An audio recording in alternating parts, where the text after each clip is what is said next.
Good morning, Greg Newhouse coming to you from Jacks Beach, Florida. A mentor of some kids over in the UK, Anthony Gentle, asked me to talk about choices and their consequences. It's an interesting subject. He wanted me to relate to his students on right choices and wrong choices. Well, it's a touchy subject in this society, in any society. What's right and what's wrong? It's a societal standard.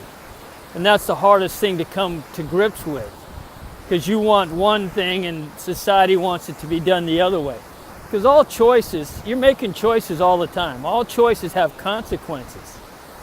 Some have better consequences than the other, and good or bad is all related to your goals or societal's goals. What's right for you, what's right for society, however you want to look at it. And that's what you have to take in consideration. But the sooner you realize that you're always making choices, even if you're not conscious of making choices. And usually that's where the challenges come in. Because there isn't a person in the world that isn't good. They're just not fitting into a system. Because the guy upstairs, or whatever you look at as your power, he didn't make bogus stuff. You're a real entity.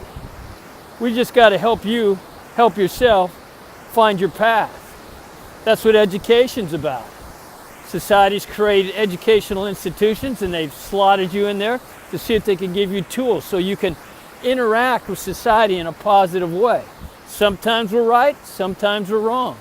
I know I've asked people to do certain things and 10 years later, I went and asked them to do it the same way. It's called evolution. There's certain laws of nature.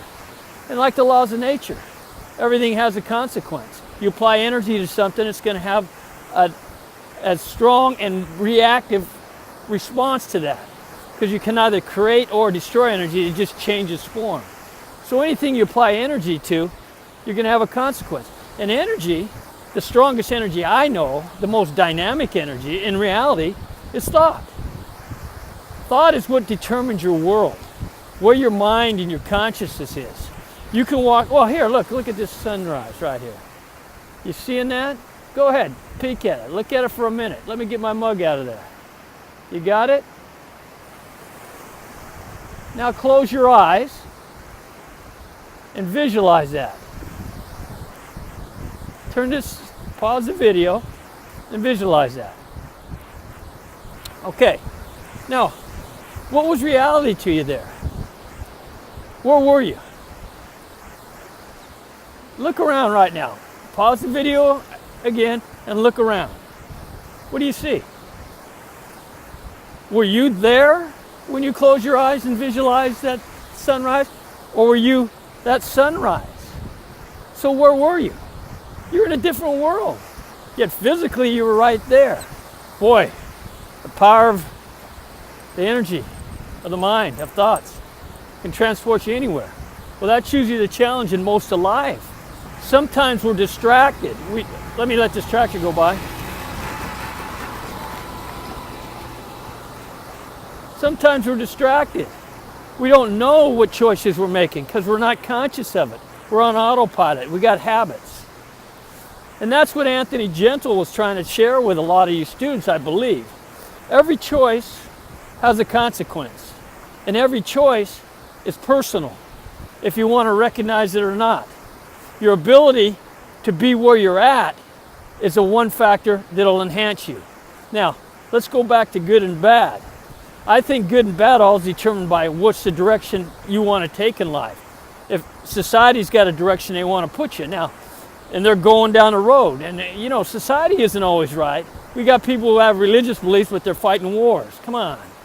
So I don't want to get into that. It's just one of those things. You've got to determine which direction you want to go right now. And if I'm with other human beings, I want to have them be able to receive the best positive energy I've got. Because the law of nature again. You plant corn, you get corn. You plant good, you'll receive good. Energy, you plant it. You plant it with good intentions, sooner or later, you'll reap the benefits. You plant bad, you're going to reap bad. Concepts of nature. We can get into that, and that's something you might want to study as you grow. As you learn the different tools to interact with society, how to do different functions like math and read, etc. Learn history so you can take experiences. Just whatever, just take it in, be where you're at. And the key is, hey, if you can study the laws of nature, you're going to have a better understanding of how things are going to evolve, because things consistently evolve. That sunset's evolved already. Look at it, it's changed a little bit. Anyways, I hope this helped you. I hope this is what you're looking for, Coach Gentle. And I hope everybody over there is having a great Monday.